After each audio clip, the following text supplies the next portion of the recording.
Baik, pemerintah DKI Jakarta sendiri kemarin mencatat ada 21 orang yang diduga terjangkit hepatitis akut misterius dan seluruhnya tengah mendapat penyelidikan epidemiologi.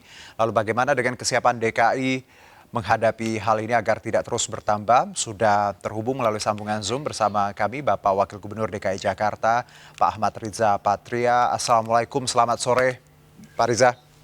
Selamat sore, Assalamualaikum, Mas Herjuno Saputra. Ya, sehat-sehat ya Pak. Sehat. Alhamdulillah. Pak, kita bicara mengenai update terbaru. Saya dengar ada 21 orang yang memang tadi disebutkan terjangkit hepatitis misterius ini, tapi somehow yang saya baca juga ini klasifikasinya masih pending classification ya, belum ada beberapa status yang memang belum confirm seperti itu, Pak. Iya betul, jadi terkait adanya dugaan ya hepatitis akut, ini yang juga masih misteri penyebabnya hingga hari ini. Dan WHO juga sudah menyampaikan bahwa ini merupakan luar biasa, masuk dalam KLB ya. Baik. Kejadian luar biasa ini, dan juga masalah ini di Jakarta ditemukan 21 kasus ya. 14 di bawah usia 16 tahun, 7 di atas 16 tahun. Dari 14 itu 3 yang meninggal. Semuanya dalam proses pemeriksaan hepatitis, namun semuanya belum lengkap ini jenis pemeriksaan hepatitis A sampai dengan E, sehingga kasus ini masih berstatus pending classification tadi yang sampai disampaikan. Nah, kami masih terus melakukan penyelidikan epidemiologi dan lain-lain pemeriksaan. Nah, saat ini langkah-langkah yang sudah dilakukan sejak awal Pemprov melalui Dinas Kesehatan sudah melakukan sosialisasi, membuat surat edaran bagi rumah sakit puskesmas di seluruh Jakarta dan tenaga kesehatan untuk segera menemukan dan melaporkan setiap perkembangan daripada hepatitis A ini, dan juga disampaikan melalui website atau aplikasi online yang kita miliki. Kita sudah sejak 2007 memiliki teknologi ini. Kemudian juga yang kami minta juga masyarakat sekarang harus berhati-hati, tidak usah panik menyikapinya. Kalau ada gejala-gejala yang sudah diketahui seperti mual, muntah, diare berat, demam ringan, segera laporkan. Ada gejala lanjutan yang harus diperhatikan itu adalah warna mata dan kulit yang menguning, gangguan pembukuan darah dan lain-lain, kejang-kejang, kesadaran menurun, itu segera dilaporkan. Baik, dari jumlah yang Pak Riza tadi sebutkan, kita tahu ada 14 di bawah 16 tahun, lalu 7 di atas 16 tahun. Dengan kata lain bahwa ada 7 yang mungkin bisa kita kategorikan dewasa. Apakah ini juga termasuk concernnya WHO? Karena kita tahu kriteria WHO sendiri kalau di atas 16 tahun tidak masuk sebagai kewaspadaan hepatitis, Pak. Apakah ini juga Pemprov mengetahui concern terkait klasifikasi umur tadi? Ya betul sekali ya. Sekalipun tentu ini ada pembedaan antara di bawah 16 di atas 16.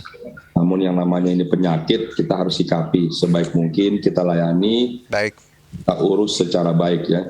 Jadi perlu juga diwaspadai, tidak hanya anak-anak tapi orang dewasa. Jadi juga seperti COVID ini, tidak hanya orang dewasa tapi juga anak-anak. Ini sebaliknya, tidak hanya anak tapi juga orang dewasa. Jadi semuanya harus hati-hati. Kami sudah mengingatkan juga, mensosialisasikan agar anak-anak jangan bermain di tempat-tempat yang digunakan bersamaan. Umpamanya kolam renang digunakan bersama, tempat-tempat bermain di taman, di indoor, di tempat-tempat lain yang digunakan bersama, itu dihindari. Kemudian juga termasuk railing ya, memegang railing itu juga. Jadi itu banyak sekali yang harus dihindari, harus menjadi perhatian, termasuk tetap memastikan melaksanakan protokol kesehatan. Memakai masker, jaga jarak, cuci tangan dengan sabun, dan lain-lain. Baik, jadi walaupun tadi yang menyerang banyak anak, tapi dewasa juga tidak menutup kemungkinan, Pak ya. Jadi memang lagi-lagi kita harus menyadari bahwa kesehatan tetap harus dijaga. Pandemi mungkin agak longgar, tapi ada hal baru yang kita hadapi. Salah satu jawabannya adalah tadi, bagaimana konsisten dalam menjaga prokes ya Pak ya? Ya betul sekali, kita 2 tahun mengalami pandemi COVID-19 yang luar biasa, kita berjuang dan bersyukur terus menurun, termasuk di DKI Jakarta. Baik. Tapi tidak berarti kita hilang kewaspadaan. Justru sekarang perlu kita tingkatkan dengan cara selalu menerapkan pola hidup sehat dan bersih. Oke, baik. Pak Riza, kalau bicara mengenai pasien yang masih probable ya statusnya, masih pending classification-nya, memang butuh waktu sekitar 2 minggu untuk kita tadi menguji hepatitis A sampai E, atau memang bisa lebih singkat Pak untuk mengetahui kondisi atau status mereka ini? Ya memang itu upaya-upaya yang harus kita lakukan ya, sekalipun memang ada batasan waktu tentu. Mengenai upaya di bidang kedokteran ini kan ada batasan-batasannya. Baik.